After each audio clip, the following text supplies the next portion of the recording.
Assalamualaikum warahmatullahi wabarakatuh. Salam sejahtera kepada semua saudara pengacara majlis,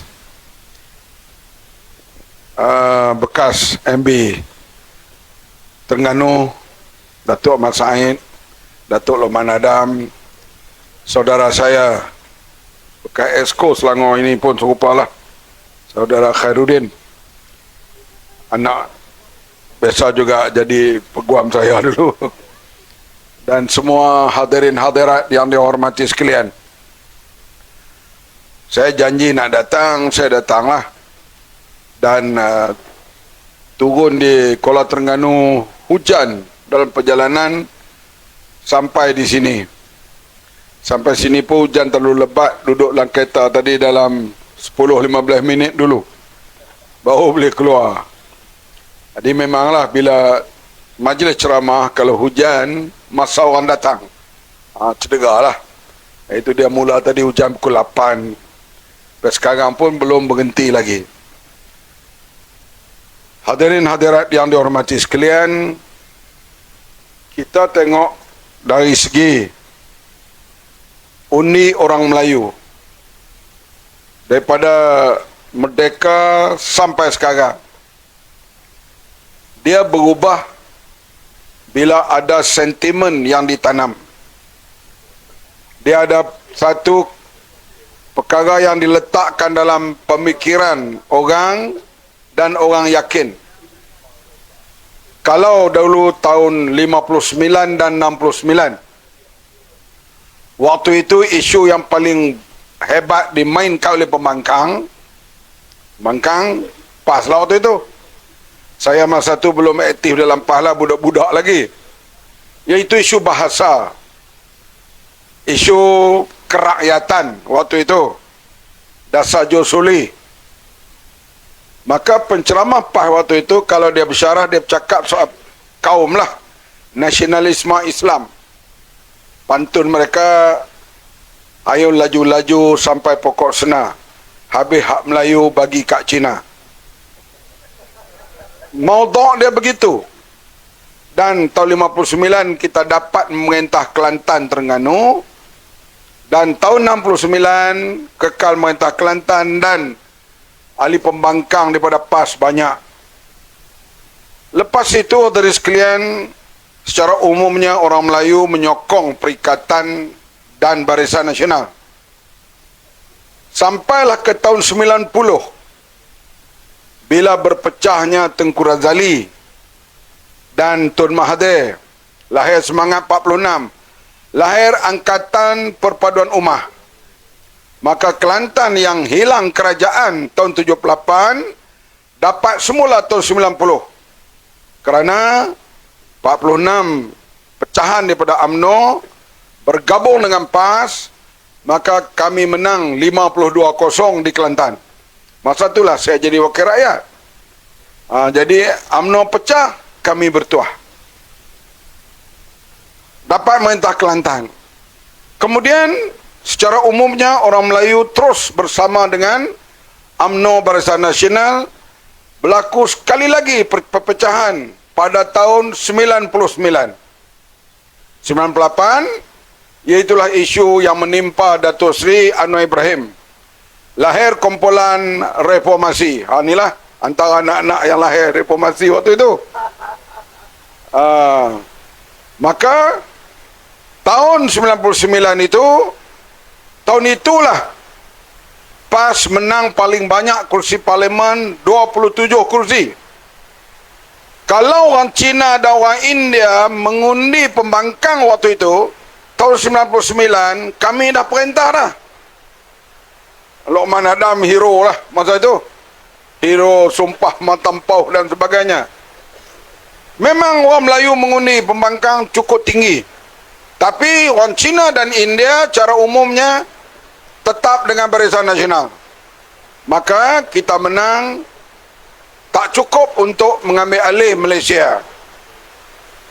Kemudian hadirin sekalian, orang Melayu cara umumnya balik menyokong Barisan Nasional. Selepas itu bila naik Pak Lah sebagai Perdana Menteri. Tetapi pada tahun 2018 memang Pakatan Rakyat telah menunggu dengan kekuatan 46% undi yang kita bolehi, undi popular. Bila datang Parti Bersatu pimpinan Mahathir, UMNO berpecah, join dengan kami di bawah Pakatan Harapan, maka kita menang dan mengambil alih pentadbiran Malaysia. Pertama kali pembangkang menang secara demokrasi pada 2018 dan ambil alih Malaysia. Hadirin sekalian, lepas ambil alih itu kita lihat berlaku berbagai perkara yang tidak melalui demokrasi.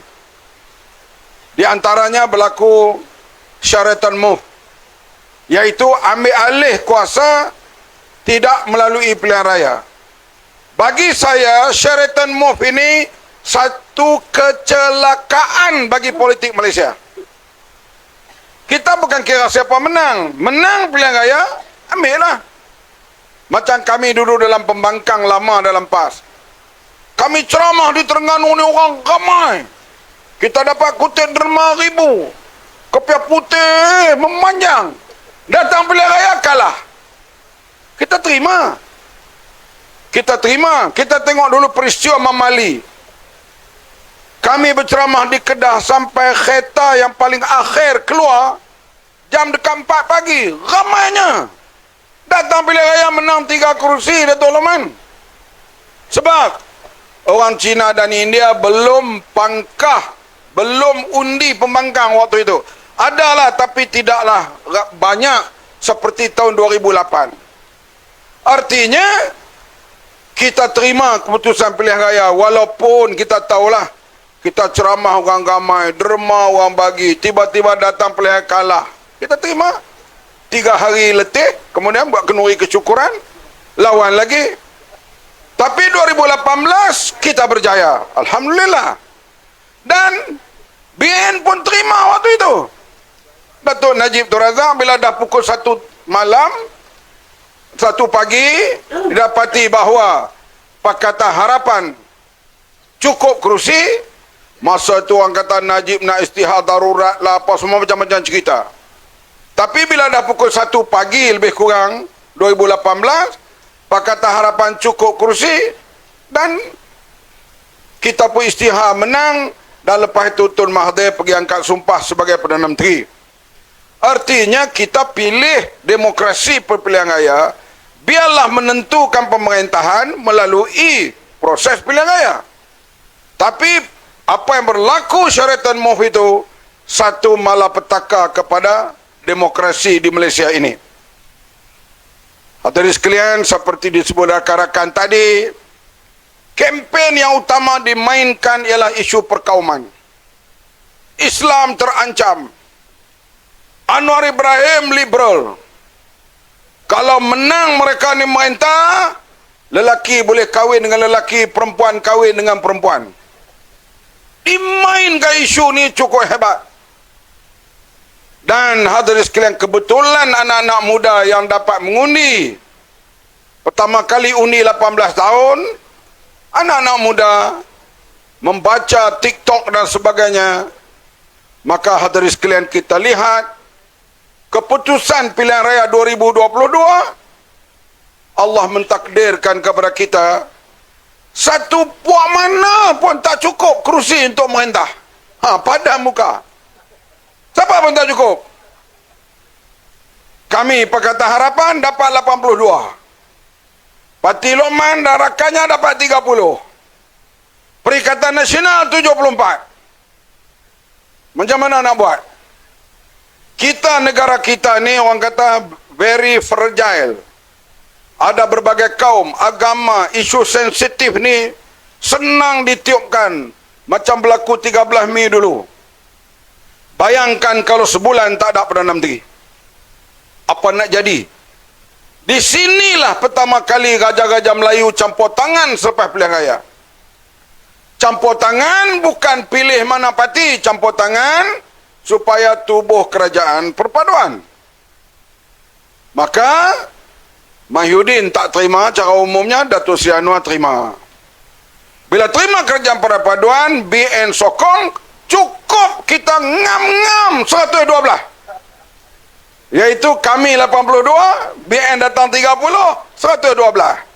Maka Datuk Seri Anwar Ibrahim boleh mengangkat sumpah sebagai Perdana Menteri. Sabah dan Sarawak semua datang sokong, kita dapatlah 2/3 majoriti. Hadirin sekalian, kita lihat kempen perkauman ini, Islam terancam dimainkan cukup hebat. Menjelang pilihan raya 2022 ini. Kalau menang ni liberal lah, macam-macam.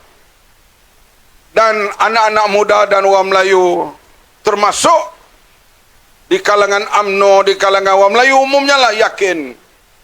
Dan menyebabkan kita hadirin sekalian di Terengganu semua 8 parlimen mereka menang.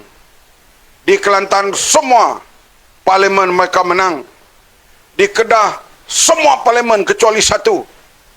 Di Perlis semua parlimen mereka menang. Artinya melebek ni kawasan lilitan Melayu ni kita habis. Habis hadirin sekalian. Tapi cukup dah untuk kita merintah. Lebih daripada cukup. Maka hadirin sekalian, isu Melayu terancam ni dimainkan terus. Dan yang paling kuat sekali Presiden PAS berkali-kali menyebut lepas pilihan raya 6 negeri, kerajaan akan bertukar. Tuan-tuan percaya atau tidak? Kena percaya sebab Tugu Haji Hadi biasa jumpa Nabi. Dan disahkan oleh Mursyidul Ampas. Dia biasa jumpa Nabi bermimpi. Sebab itu rata-rata orang Islam yakin lepas pilihan 6 negeri kerajaan akan bertukar. Boleh atau tidak? Mereka dah tengok kerajaan bertukar tidak melalui pilihan raya, iaitu Sheraton Muh bila naiknya Mahyudin Yassin sebagai Perdana Menteri. Yang kedua, Mek Sabri naik tidak melalui pilihan raya. Artinya bila Haji Hadi sebut begitu, orang Islam umumnya yakin, termasuk penjawat awam. Datang pilihan raya 6 negeri, penjawat awam mengundi kita tak sampai 20%. Datuk Mak Hassan, Menteri Pertahanan, jaga askar, dia menang semua peti undi dalam DUN dia bertanding, peti undi tentera dia kalah.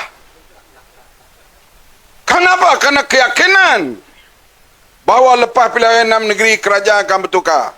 Siapa kata? Tugu Haji Hadi. Boleh tak tukar? Kalau parlimen tak cukup kursi, boleh. Dah berlaku di Sheraton Muh.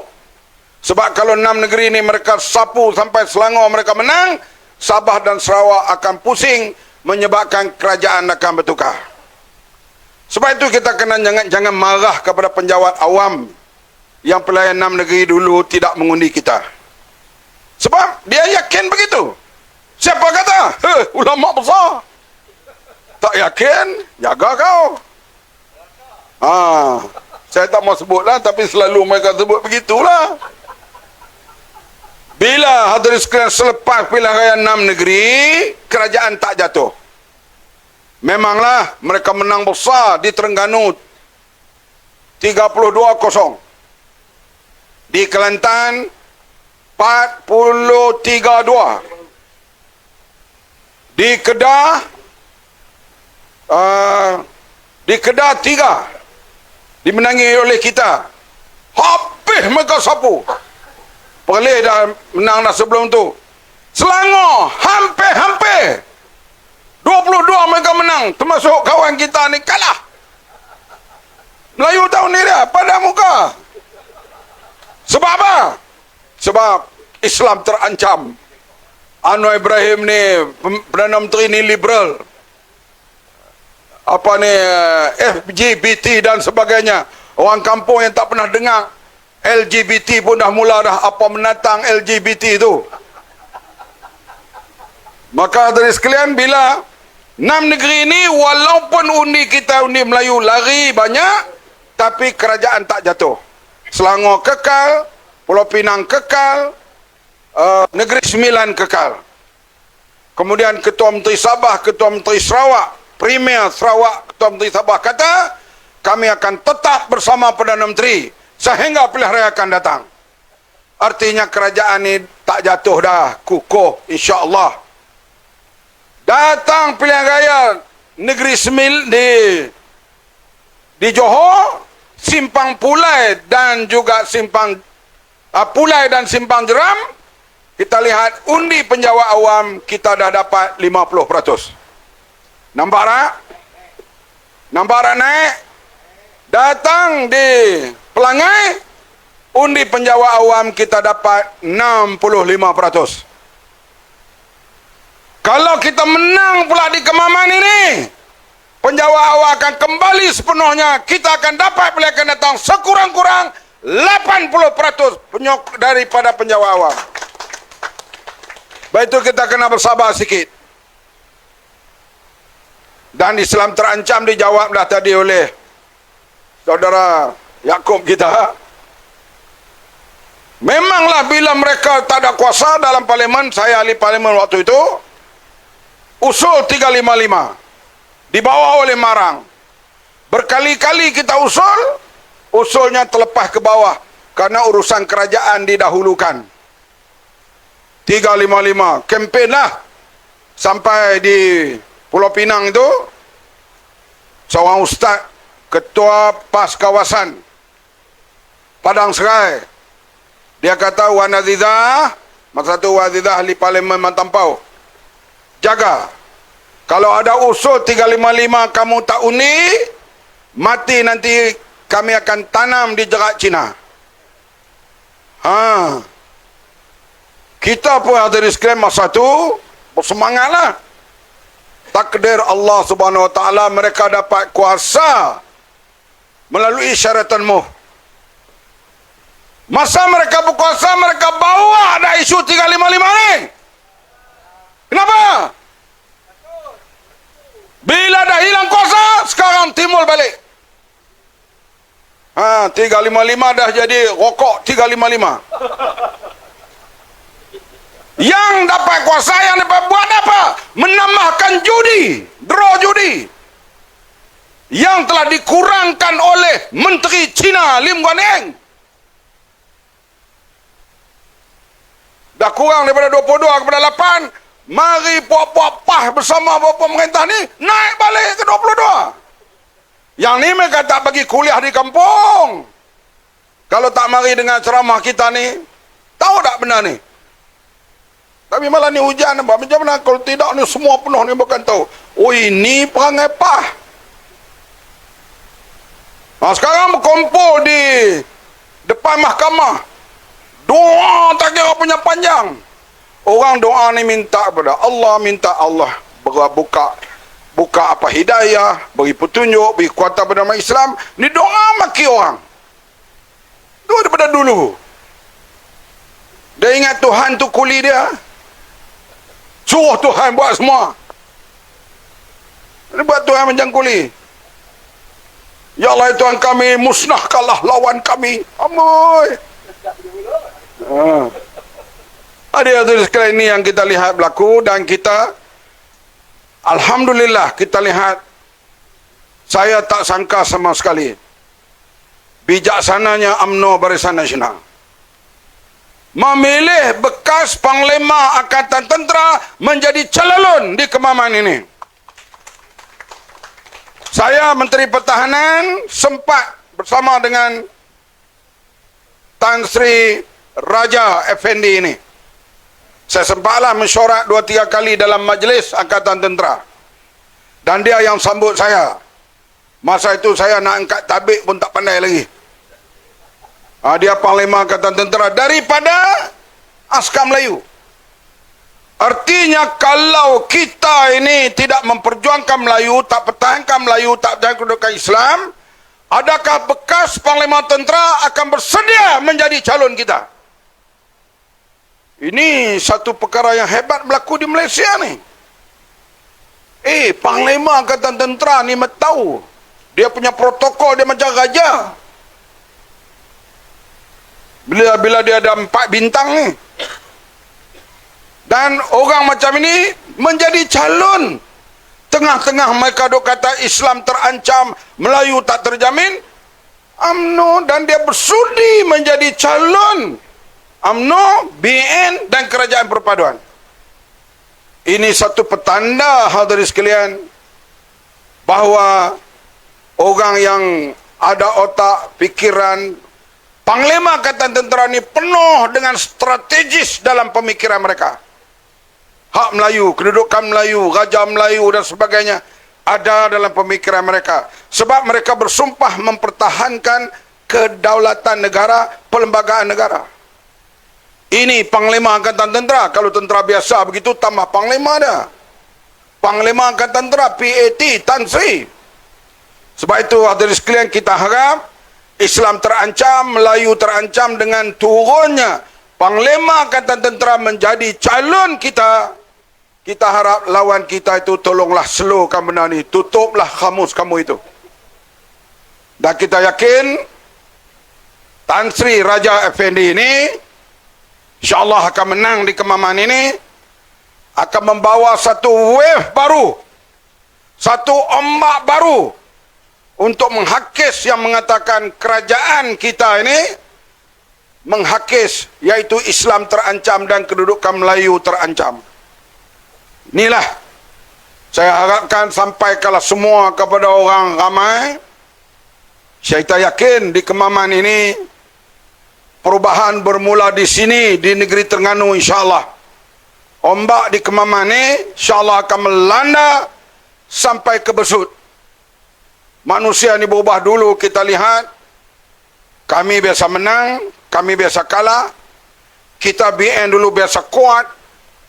Dan sekarang sedang membina kekuatan semula.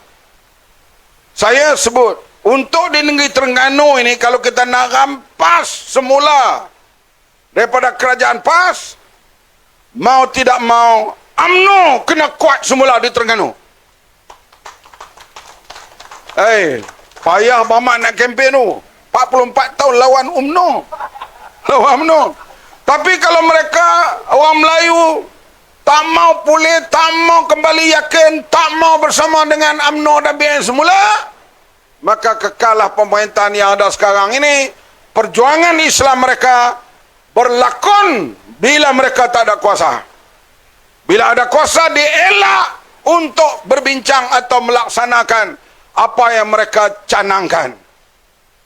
Itu kita kata, insyaAllah orang-orang Melayu akan kembali yakin dan dengan perjuangan UMNO, dan kami akan membantu.